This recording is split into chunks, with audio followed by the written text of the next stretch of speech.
All right, it is episode 101. It is week 8 in college or NFL. We're in the 8 to 9 weeks Yeah. mark, I think. Karlee, how are you doing now that you know that it is going to be 49 straight days of football? Honestly, I'm doing okay. I obviously posted a TikTok about my husband telling me that it was 49 consecutive days of watching football. And I wasn't expecting it, but people were like so fired up about that. And they were like, I mean, it was crazy. The reactions that we got were insane. It was just kind of like he was telling me that over breakfast. And I was just Okay. like, wow, that's insane that there's 49 straight days of football. And people were like, well, good thing that my man loves me more than he loves football. And I was like, whoa. Like, no one said that. Like, yeah. And no one ever said that he's gonna watch all 49 days of That's what I football. was gonna say.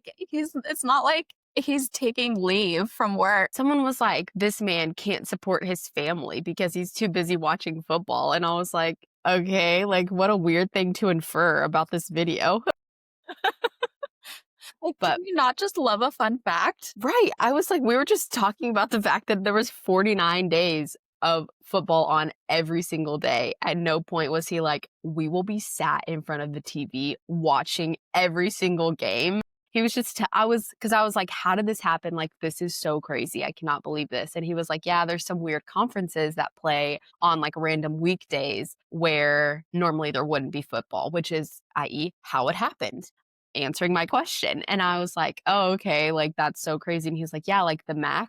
And there was people in the comments that were saying, if this man cares about the MAC, he needs to grow up, blah, blah, blah. Wild, wild. But there was other people that were commenting back. I don't ever go in my comments. I'm kind of just like, Me whatever. Like neither. what people are commenting is not any of my business, you know? But there was people then later I saw in my notifications that were like, oh, it takes a grown man to care about the MAC. Love it. I love Love it. Yeah. I was like, fair enough. You know what? I agree with that one. So true about the comment section. I don't know. I struggle with it because I know you're supposed to go into your comments and community build and all the things. hmm But I think for my peace of mind, everyone can talk to each other in the comment section. Yeah. I know it comes with the territory. You post something, so people are going to comment. They always say like you shouldn't post and then just leave the app, whatever you're posting on. You need to like go engage with other people. And I'm totally a ghost poster. Like I will post and then not look at it again for like 6 hours. So I'm like, I just don't need to. There comes a point where I don't need to know what people are saying anymore. There's some times where I'll post something and I'm like, oh, it's fun to see what people are saying. Or if we're posting while we're on vacation, people are recommending things. And I always really love seeing that. But stuff like that video of me and my husband just talking about football at breakfast, I think it has almost 500,000 views now, which is really crazy for me. And there comes a point where I don't need to know what people are saying anymore. I don't care. It doesn't affect me. It has no impact on my life whatsoever. Just like 49 days of football has no impact on my life whatsoever. I'm just like, you know what? If y'all feel the need to comment back and forth to each other, again, none of my business. And I'm like, it's fun. It should be fun. Like, I don't need to be fighting people in the comments. That's one, just not my personality. And two, that means it's no longer fun. And so I'm just like, we're just here to have a good time. Okay, everyone, which is exactly what football is to us. It's not that deep. It's not that deep, which is why it's so fun to talk about like all the silly little things, which is why I love this podcast because it really isn't that deep. We can talk about the wags. We can talk about like the tea and the drama. And at the end of the day, it has no bearing on our lives whatsoever. If you told me 2 years ago that I would be talking about Penn State this much just in my everyday life, I would never have believed you.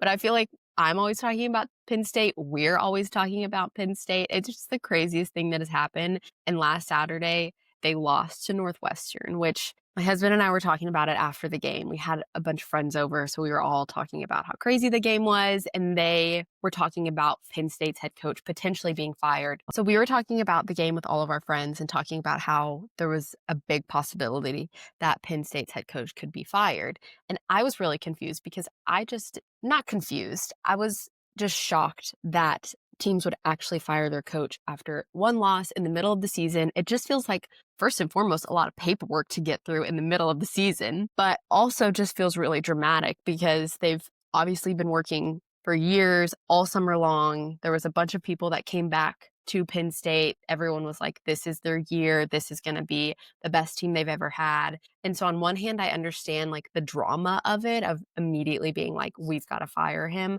But on the other hand, I'm like, you guys have built this for so long. Like maybe they're just going through a rough patch. Give them like some time to figure it out. But my husband made a good point of, because Penn State has had a long history of losing bigger games to better teams, but they've never lost games to teams that they should beat. And so all the games that could have gone either way, unfortunately, they've always lost those. However, this season, they have been losing to teams that they should beat, which they haven't done before, and thus resulting in the firing of their head coach on Sunday, like immediately after that game, which was so crazy. So now there's talks of who will be obviously the next head coach. Where are they coming from? Right now, Matt Rule is kind of the number one contender from all of the sports commentators that we've listened to.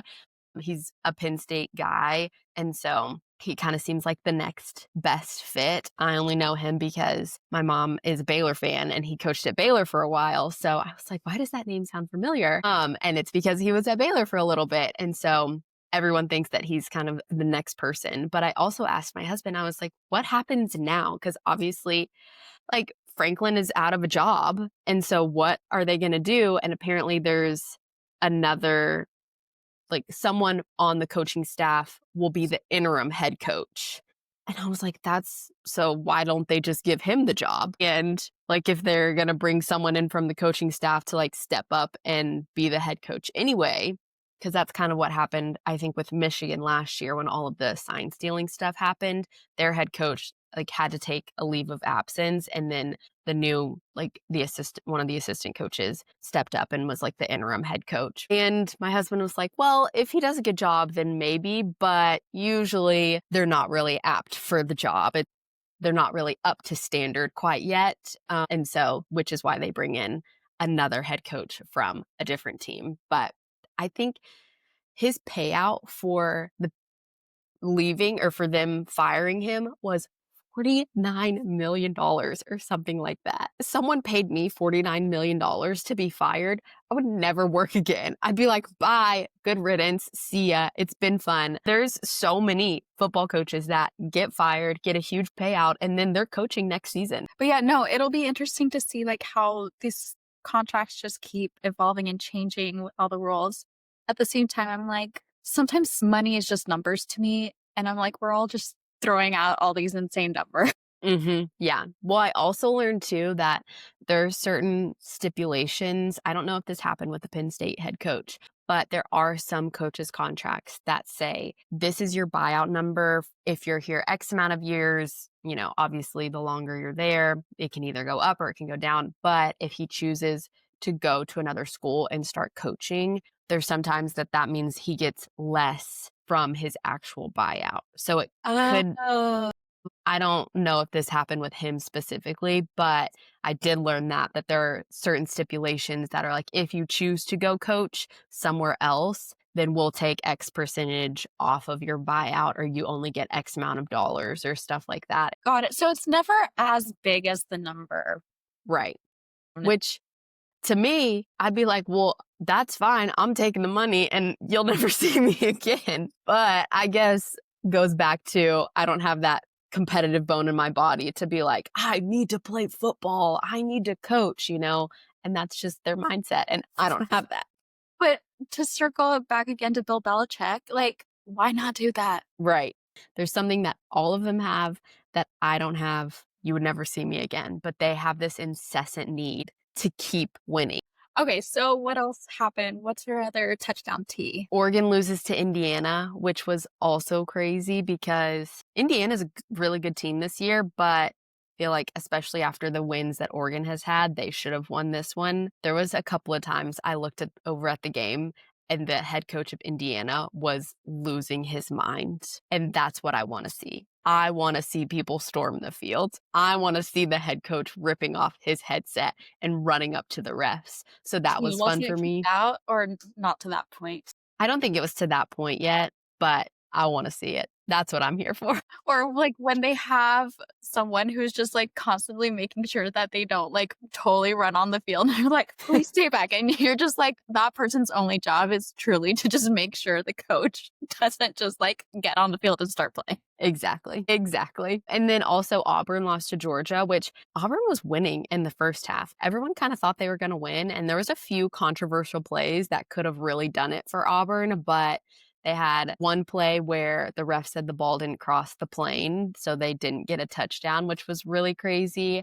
And then also, there were so many penalties, so many flags, so much stoppage time. We figured the like timing of it, the last 2 minutes of the first half, game time took 32 minutes of real time. And at that That point, is insane. insane. Someone needs to stop. Like the refs have to stop calling penalties. They have to stop throwing flags. This is insane. Stop calling for replays. We don't need to replay every single thing that happens during the game.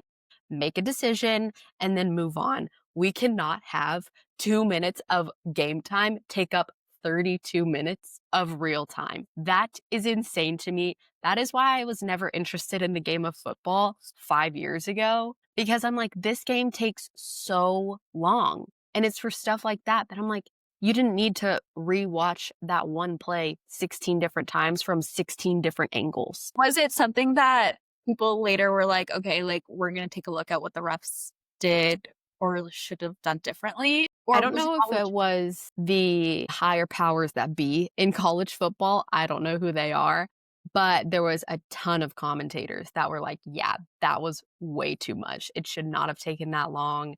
There was even people saying that they should totally redo the replay system that college football has because it's not like the NFL. And so they were saying that it needs to be structured like the NFL, which I thought was pretty interesting. So it was just, I mean, there was timeouts. There was one point, oh, also, this is interesting. There was one point where the Georgia coach was calling for a timeout and he was like, timeout, timeout, timeout, timeout.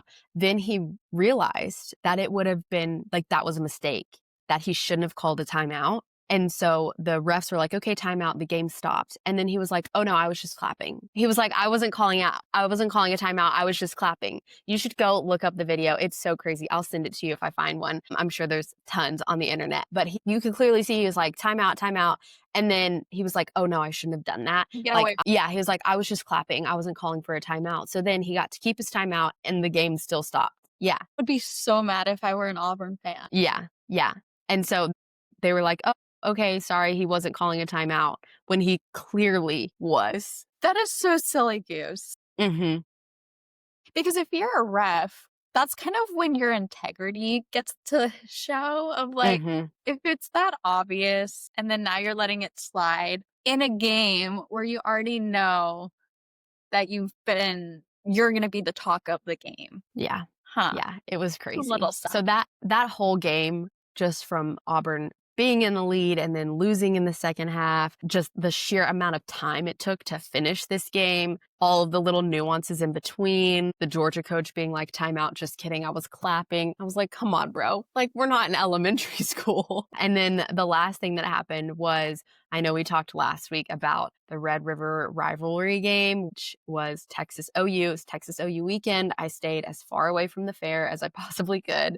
You could not catch me there. But I know we talked about Oklahoma's quarterback play. Will he not play? Well, unfortunately, he played and they still lost. And it was like really bad. Texas won by a landslide. So good for Texas. They needed this. Arch Manning needed this. Yes, But Oklahoma couldn't see it through, which is really unfortunate.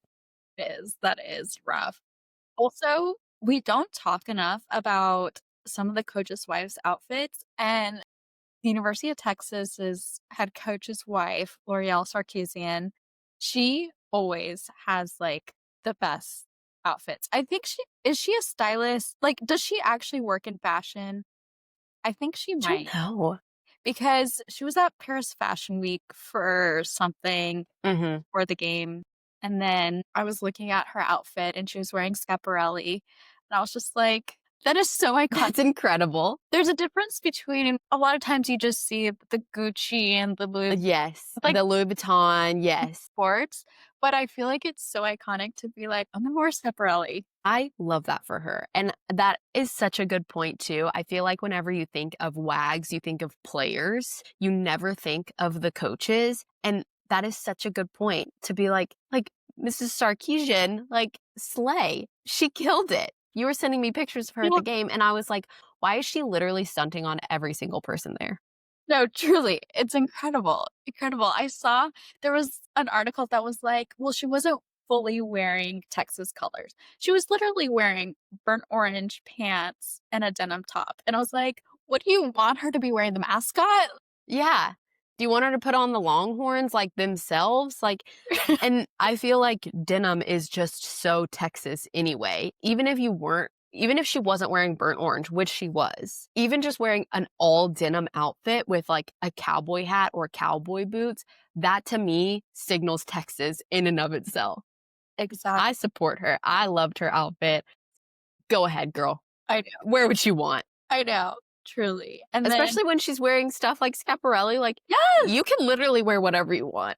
exactly. Exactly. Oh my gosh. It was just, I loved the outfit. It was so good. She always looks amazing. But I Mhm. do want to know what her backstory is because I just get the sense that she has to have more of a career in fashion than we probably realized. Yeah. I Or was she just has a really good eye. Let's see. Her Instagram says Vogue 100 wardrobe stylist and philanthropist. Well, I fear also when you're of a certain income bracket, you just give yourself those titles. That is such a good point. Whenever you reach that certain tax bracket, you're like, I'm just a philanthropist. It's like, I'm just doing good work. Doing good work is my day job. And as long as you have the outfits, then I'm good with it. Then, Do your good work. as long as you keep showing up for the content, then philanthropy away. Okay, speaking of long games, like the 32-minute long 2 minutes in football. So we're segueing to baseball here, which is going to be 5 seconds because I have no idea what's going on in baseball, other than the fact that one of my best friends lives in Seattle and she's not a sports girly, but she loves Seattle's games because the food is amazing. Apparently, they have like such good Asian food at the stadium. Like you can just full on get pho. What? She says they literally go for the food. It's so good. That is so funny. I've never heard that before, but I too know nothing about baseball. And so that's not surprising, but I would totally go to a Seattle game if that were the Yeah. case. She's like, the food is incredible. And then, okay, so yeah, so that's how like she's got looped into this whole baseball thing. And so she sent me a TikTok about the Seattle Detroit game, which it's the playoffs right now. Hmm. And the game went into 15 innings. You couldn't pay me to be at a baseball game for 15 innings. I No. don't care if the weather's perfect. Maybe if I have some really good Asian food, I'm staying. But other than that, especially that's got to be like well into, if it's an evening game, that's like 2 a.m. My husband was up watching it and I eventually was like, I'm going to sleep. Like, I'm not watching this anymore. What are you even doing? But he has one of his really good friends is a huge Detroit fan. And so he was kind of watching in, solidarity with his friend. And eventually, like the next morning, I was like, how late did you stay up? Well past midnight watching 15 innings. And I think the score was super low anyway. And so it wasn't even like a really good back and forth, like, oh, he scores, he's on base, he's, whatever. You're just watching nothing. You're just watching literally nothing. Yeah, the ending score was 3-2. You watched 15 innings That's wild. for the team to score 3 and the other team to score 2 runs. That's Insane. crazy. Because the thing too is, at least with other sports like soccer or football or whatever it is, there's movement. Mm-hmm. There might not be scoring, but like you're getting stimulated from people moving around. In Yeah. baseball, that's 15 innings of literally just watching them stand there. Yeah. I just looked it up and the length of that actual game was 4 hours and 58 minutes. That is crazy. And for them to score, I think that the Detroit scored 2, first and only 2. I think in like the 6th inning, middle of the game. And so they went from nothing and then they scored 2 and then nothing again from the 7th inning to the 15th inning. Oh my god. That As a is player, so do you think boring. you get bored? Surely. Right? Because it's like anything, like, in any job, you could love the job so much, but you're still gonna get bored sometimes. Right. Are they just What are and you doing? do they get dinner? Do they get snacks? Like, I just have so many questions. I have so many questions. And as a fan, I'm sure the stadium was loving it because I'm sure they made so much money in concession sales that night for them to be trapped there for almost 5 hours. But as a fan, I'm leaving. I'm going home. And I know that makes me a fake fan, but I don't even care. That is crazy. No, it does make me think about I went to a Nats game this spring, and apparently at the 7th or 8th inning, maybe it's after the 8th inning, all the hot dogs get discounted to $1. And I That's was funny. like, that would be rough if it were a 15-inning game. All their hot dog revenue now has to be $1 because it goes down to $1 because it's just gonna go in the trash. Right. That's so funny. That's such a good point. Yeah, I could not believe that. Especially because if I were to watch sports other than football, usually we're watching hockey or basketball, which are very, very fast games. And so that compared to the game of baseball, which is nothing but stop, start, stop, start, stop, start, wait, wait. Let the batter hit a few fake ones. Like he's got to stretch. The pitcher's got to And now they stretch. can replay plays too in baseball, right? Oh my gosh, can I they? think they can, which I think makes it take even longer. Hold on, let's back that one. Replays in yeah, so managers can challenge certain plays and a replay review is conducted at the MLB headquarters in New York. Oh my gosh. I do know that it was a few years ago now, they changed the pitch clock, and so Oh, now that's right, yeah. pitchers previously had as much time as they wanted to, throw the grass in the air and mess with the ball in their hands and do whatever. But they then did put a clock on it, so now they only have, like, a couple of minutes to They were actually using make the pitch. viewership or something like that, right? It was Yeah, because of the TV time. yeah, I think so, but even with the pitch clock, the 15 innings still took 5 hours, which is I'll never get over it, like, that's so insane. No, that's half your day. Yeah, no, it's not for me. Those are the parts of sports that I'm like, "I actually am checked out." Like, Exactly, I you're right. I'm not that invested into this. it was fun until it wasn't. Exactly, exactly. Now, there are people like my husband, he's never left a sports game early, whether his team is winning by 50 or losing by 50. He will sit there until the clock runs out, which I have so much respect for. That's not me. And if that's not you, that's totally fine. You're so welcome here. Like, welcome to the club. It's like a support group because there are like people at that game, people watching on TV, they will sit there all 5 hours and I'm not going to do it. Commitment is loyalty. So going into this weekend, I have a few games that I listed that will probably be talked about, starting with Notre Dame against USC. Then we have Georgia against Ole Miss, Mhm. Missouri at Auburn, and then Texas Tech at Arizona State.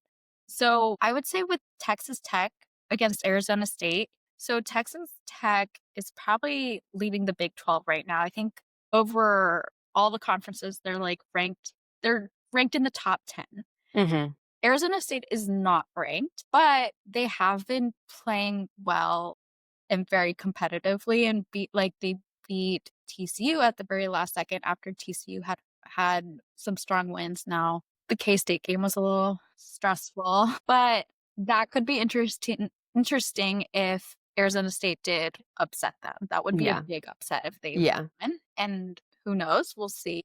Do you have thoughts on Georgia against Ole Miss? I think Georgia Ole Miss will be interesting because Ole Miss has kind of been a little bit overrated this season. They really struggled with Washington State last week, so they may pull out to win. They may come through to like win this one, but with Georgia, how much they struggled against the first half with Auburn last week, I think it'll be interesting to watch this one. And I love a Southern like SEC game. I think those are transparently the most fun because I just feel like they're the most cultish and the fans are the most invested in those. And so as a pure like bystander. I love watching those. That in the MAC conference.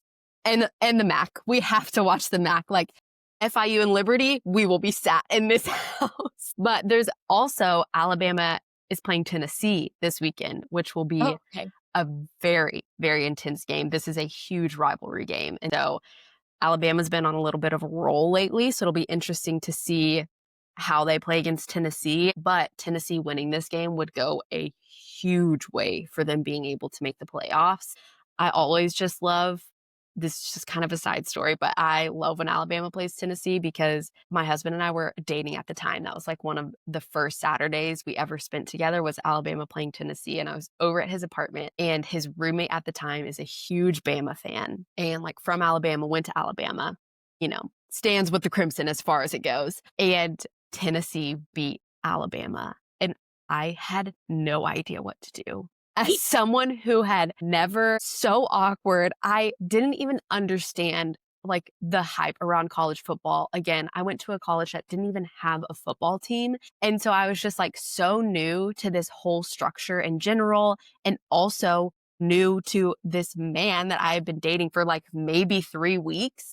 And now meeting his roommate, that's literally the day I met his roommate. And his roommate is having like the worst day of his life. Like Tennessee took the goalposts off. They were like running through the street. It was a crazy game. And I was just like, I think I should probably go. It was so nice to meet you, Griffin. Like, so good to see you again. Text me tomorrow if you want to like hang out, I guess. But I'm going to go because I don't need to be here in this boy's apartment. No, and I think we've all been in a room with someone who is like very upset after a game. Mm-hmm. And when you know that person, you're just like, okay, like to me, this game is not that deep.